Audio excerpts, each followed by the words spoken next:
Hello po, ma'am. Good morning. Good morning. Ma'am, pwede ko po ba kayong makausap sa office for a while? Yeah, sure. I'll just get my bag. Okay, thank you. Okay, I'll see you there. Yeah. Bye-bye.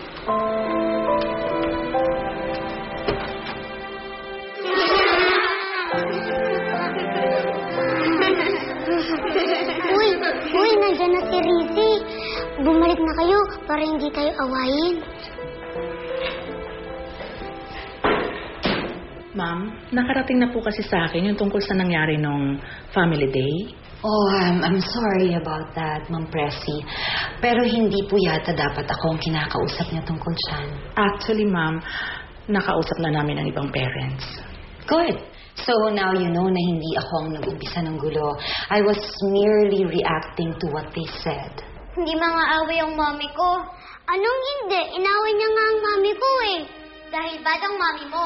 Hindi. Ang mami mo ang bad. Sabi ng mami ko, malandi ang mami mo.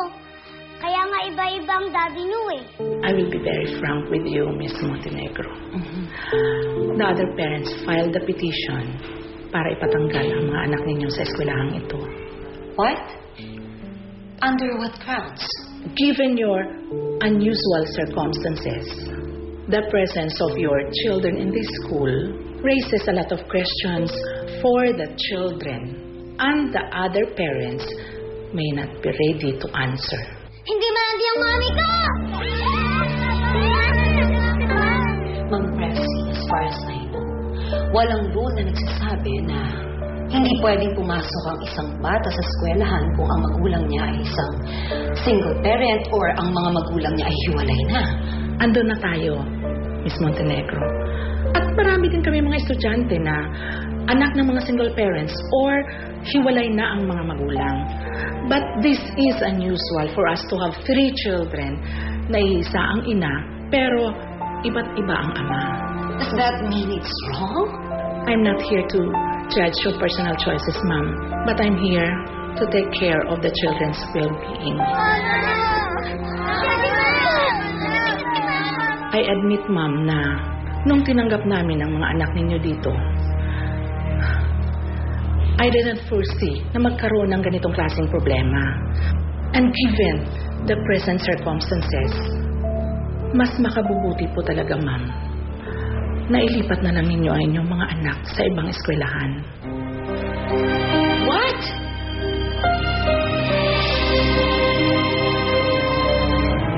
Mga anak ko, hindi niyo pwedeng gawin ito, Ma'am Pressy. I am just thinking of what is best for everybody. Hindi! Ang iniisip ninyo, ang mga sarili ninyo. Natatakot kayo na ilipat ng mga magulang nila ang mga anak nila sa ibang schools. Miss Montenegro, I don't think that your present family situation is setting a good example sa ibang mga bata. And that goes against the core values of the school.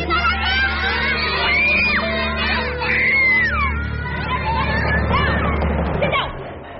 Really, sit down! Sit down, Anika! Mga ipokrito kayo. Wala kayong karapatang gawin ito. This is discrimination. I'm sorry, Miss Montenegro. But I do believe that we are well within our rights here.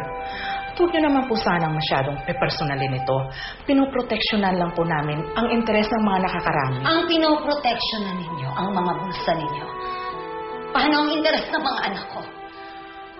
Paano ang karapatan nilang mabigyan ng magandang edukasyon? Anong ibig niyo sabihin? Dahil anak ko sila sa 3 lalaki, hindi na sila pwedeng mag-aral? I understand you're upset. Napakasama niyo. Gagawin po namin ang lahat para maging smooth ang transition ng mga anak ninyo sa kung saang school. Sa ginagawa ba ninyo? Sa tingin niyo, hindi masisira ang pag-aaral ng mga anak ko? Tutulungan po namin kayo. Hindi! Hindi lang masisira ang pag-aaral ng mga anak ko, kundi pati na ang mga buhay nila. I don't think na kami ang gumawa nun, Miss Montenegro. I think kayo po yun. This conversation is over. Please, get out of my office. Kasi nga alis ako. At dadalhin ko ang mga anak ko.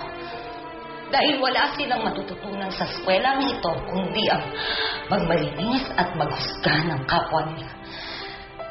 Ay, pokrito kayo. Rizzy? Rizzy, bakit? Mommy, sabi po ni Anika, malandi ka daw po. Di ba po, hindi ka naman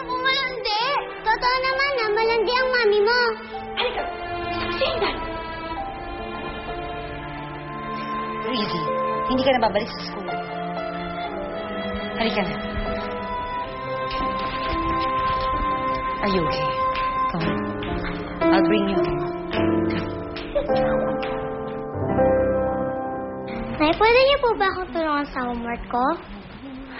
Anak, nakita mo may tinatrabaho pa ako dito eh. Pumunta ka na muna sa kwarto, mamaya tutulungan kita. Sige na. Nay, mahirap to.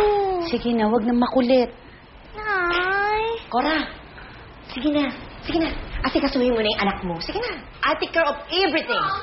Sigurado ka ba? Oo. Hindi na tayo babalik sa school ngayon? Hindi na kami mag-school? Ay, hindi sa ganon, Rosan. Hindi na lang kayo babalik sa school na yon. But don't worry, hahanap ko kayo ng bago na news. Ma, ayoko ng bago school. Gusto ko sa Brightwood. Nandun lahat ng friends ko. But I'm sure you'll make new friends, Rosan. Ayoko ng bagong kaibigan. Gusto ko sa old school. Gusto ko old friends ko. Rosan, you have no choice. Basta hindi na kayo babalik sa school na yon. Naiintindihan niyo ba ako? Ikaw kasi may kasalanan nito eh. Pinaalis kami dahil sa inyo. Dahil ayaw nila sa amin, dahil iba-iba ang daddy namin.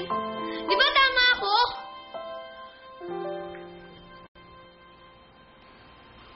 It's not as simple as that, Rosan. Pero yun ang totoo.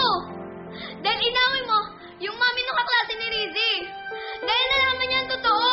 Dahil ayaw nila sa amin. Dahil iba-iba ang daddy namin. Dahil malandi ka. Ah!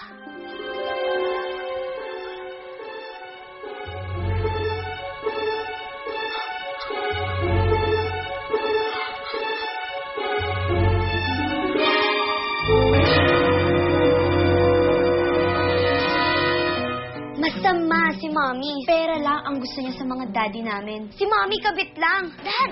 Tinawag mong daddy ang asawa ko? Ikaw ba ang kabit ng asawa ko? Inagaw mo daw po sa kanya si Tito Ted. Totoo po ba yun? Binabalikan ng mami niya ng mga kasalanan niya. Kahit na hindi pumupunta dito si Tito Ted, alam ko mahal ka nun. Ayoko naman siya pumunta dito eh. Dahil wala siyang kwentang daddy. Anong sasabihin mo kay Rob pag nagtanong siya tungkol sa daddy niya? Hindi ko rin alam kung ano yung sasagot ko sa kanya.